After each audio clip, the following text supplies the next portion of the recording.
HMPV। जानिए इस श्वसन वायरस के बारे में सब कुछ।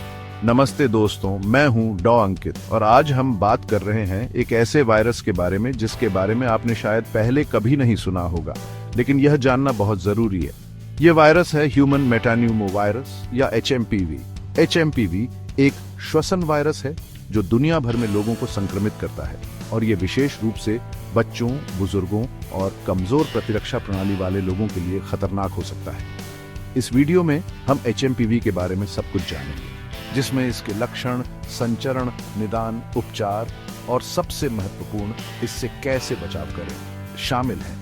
तो वीडियो के अंत तक बने रहें, क्योंकि यह जानकारी आपके और आपके प्रियजनों को स्वस्थ रखने में मदद कर सकती है। HMPV अपेक्षाकृत नया वायरस है। इसकी खोज पहली बार 2001 में नीदरलैंड में हुई थी।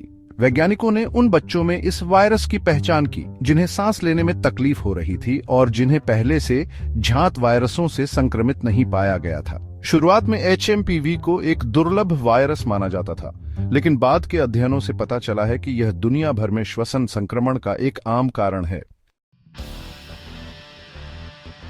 HMPV एक व्यक्ति से दूसरे व्यक्ति में कैसे फैलता है?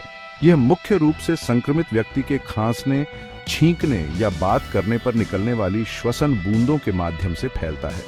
यदि आप इन बूंदों को अंदर लेते हैं या ये आपकी नाक या आंखों के संपर्क में आती हैं, तो आप संक्रमित हो सकते हैं। इसके अलावा दूषित सतहों या वस्तुओं को छूने और फिर अपने चेहरे को छूने से भी संक्रमण फैल सकता है। अब HMPV संक्रमण के लक्षणों के बारे में बात करते हैं। अधिकांश लोगों में HMPV हल्के सर्दी जैसे लक्षण पैदा करता है। इन लक्षणों में नाक बहना या बंद होना, खांसी, गले में खराश, बुखार, सिर दर्द और शरीर में दर्द शामिल हो सकते हैं। कुछ लोगों, विशेष रूप से शिशुओं, छोटे बच्चों, बुजुर्गों और कमजोर प्रतिरक्षा प्रणाली वाले लोगों में HMPV अधिक गंभीर बीमारी का कारण बन सकता है, जैसे कि ब्रोंकाइटिस, ब्रोंकियोलाइटिस या निमोनिया। चैप्टर 4। जैसा कि मैंने पहले उल्लेख किया है, कुछ लोग HMPV से गंभीर बीमारी के विकास के लिए दूसरों की तुलना में अधिक जोखिम में हैं। इनमें शिशु और छोटे बच्चे, 65 वर्ष से अधिक आयु के वयस्क, कमजोर प्रतिरक्षा प्रणाली वाले लोग जैसे कि कैंसर के रोगी या अंग प्रत्यारोपण प्राप्तकर्ता, और अस्थमा, पुरानी प्रतिरोधी फुफ्फुसीय रोग या हृदय रोग जैसी पुरानी चिकित्सा स्थितियों वाले लोग शामिल हैं। चैप्टर 5। निदान। HMPV का निदान कैसे किया जाता है? यह अक्सर एक चुनौती होती है क्योंकि इसके लक्षण अन्य सामान्य श्वसन वायरस के समान होते हैं। आपके लक्षणों और चिकित्सा इतिहास के आधार पर आपका डॉक्टर HMPV के लिए परीक्षण का आदेश दे सकता है। HMPV की उपस्थिति की पुष्टि करने के लिए सबसे आम परीक्षण नाक या गले से एकत्र किए गए नमूने पर PCR यानी पॉलीमरेज चेन रिएक्शन परीक्षण है।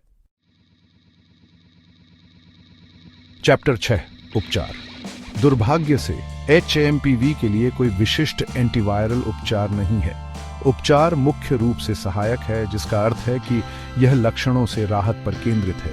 इसमें आराम करना, हाइड्रेटेड रहना, ओवर द काउंटर दर्द निवारक और ज्वर कम करने वाली दवाएं लेना और एक ह्यूमिडिफायर या खारे पानी की नाक की बूंदों से कंजेशन को दूर करना शामिल हो सकता है। गंभीर मामलों में अस्पताल में भर्ती होने और ऑक्सीजन थेरेपी या मैकेनिकल वेंटिलेशन जैसे सहायक देखभाल की आवश्यकता हो सकती है। चैप्टर 7। रोकथाम।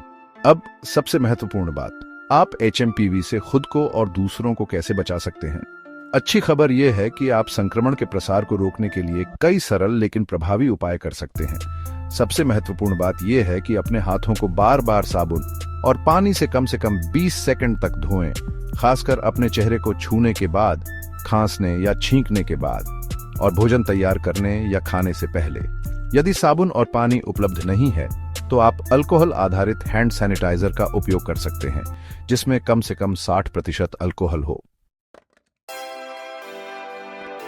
ओतरो HMPV से सुरक्षित रहे। मुझे उम्मीद है कि इस वीडियो ने आपको HMPV की बेहतर समझ दी होगी। याद रखें, ज्ञान ही बचाव की कुंजी है। यदि आप में या आपके बच्चे में HMPV के लक्षण दिखाई देते हैं तो जल्द से जल्द अपने चिकित्सक से परामर्श लें। शीघ्र निदान और उचित देखभाल से गंभीर जटिलताओं को रोकने और तेजी से ठीक होने में मदद मिल सकती है। स्वस्थ रहें और सावधान रहें।